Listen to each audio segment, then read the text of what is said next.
On the anniversary of Roe v. Wade last Friday, Bishop Robert Brennan of Columbus, Ohio, celebrated a Respect Life Mass to honor those whose lives were lost at the hands of abortion. Unfortunately, the event was intentionally disrupted.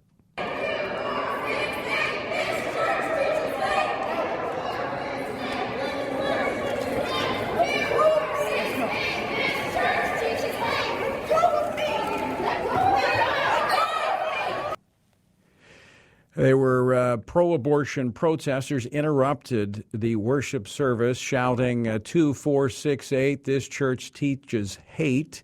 Other slogans, "Fund abortions, not cops," was one of the slogans on the signs. "Abortion on demand, in Hyde now," referring to the Hyde Amendment, which bans most federally funded abortions. At least two protesters, according to news reports, wore vest that read "Clinic Escort" on the back. Police and church officials escorted the protesters outside, where some protesters appeared to make obscene gestures at them, according to video from the Columbus Dispatch. Joining me now to talk about this is Bill Donohue, president of the Catholic League. Bill, welcome back to the program. Well, thank you, and thank you for your service to the country under the Trump administration in defending international religious freedom. Well, thank you, Bill. I appreciate that, and I appreciate all that you do at the Catholic League. Let me talk about. Let me get you to. Have you, by the way, have you spoken to the bishop there in Columbus? Actually, I have not. I'm just recuperating from COVID, as is 80% of the Catholic League staff. Oh, wow. I'm glad you're on the radio. That would suggest to me you're doing better. I'm on the mend. I'm on the mend. Good.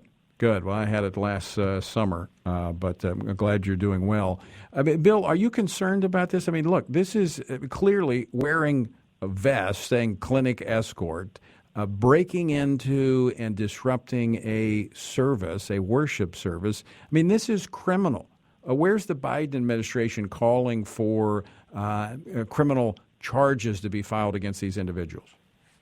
That's right. We have a couple of issues here, don't we? Number one, we have the Nazi-like tactic. That's what the Nazis did in Germany. They busted into the synagogues when Jews were in service. And we've seen this before here in the United States. But when you have the media in a virtual blackout, not covering this at all, and then you have the Biden administration saying absolutely nothing about it, that to me is even more disturbing than a group of people who are obviously like fascists in their hatred of anybody who would stand up for the life issues. But when you have the reluctance on the part of the media and the current administration to even address this, that tells me how deep the animus is against pro-life people in this country. I mean, you would think this is inside a church, in a Catholic church where they're having a mass on Friday. We're not even safe in our churches where they want to come in and disrupt and bring their messages. I mean, there's clearly a double standard here that is being applied by, as you pointed out, the media. But the Biden administration, this is not the type of stuff that unity is made of. Well, let's take a look over the last year. I mean, how many Catholic churches, schools, and graveyards have been vandalized?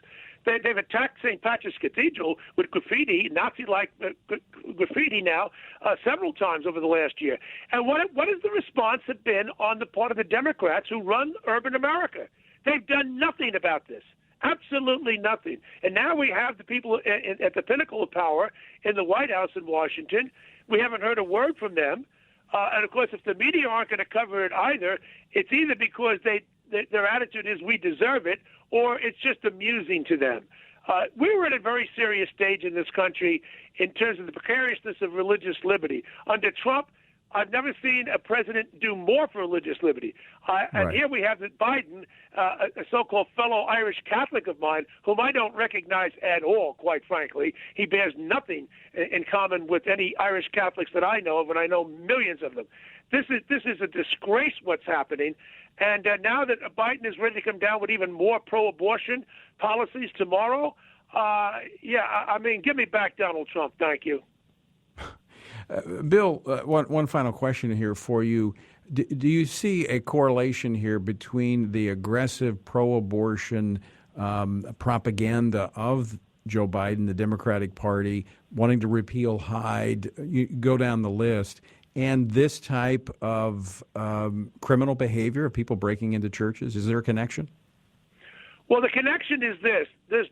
These people have been able to act this way with impunity in attacking religious icons, toppling statues, toppling historic statues of American history. And when there's no pushback, they see the nexus here. So there is a tie here. It may not be one-to-one, but we have been nurturing a culture of violence for the last year. And the only time I've ever heard anybody complain about violence was on January the 6th. I don't like what happened on January 6th either. Those thugs have to be prosecuted. But I don't want to hear it from these people who just woke up out of bed and discovered that they don't like violence. They nurtured violence for an entire year in 2020. Well said. I agree with you 100%. Bill Donohue, as always, great to talk with you.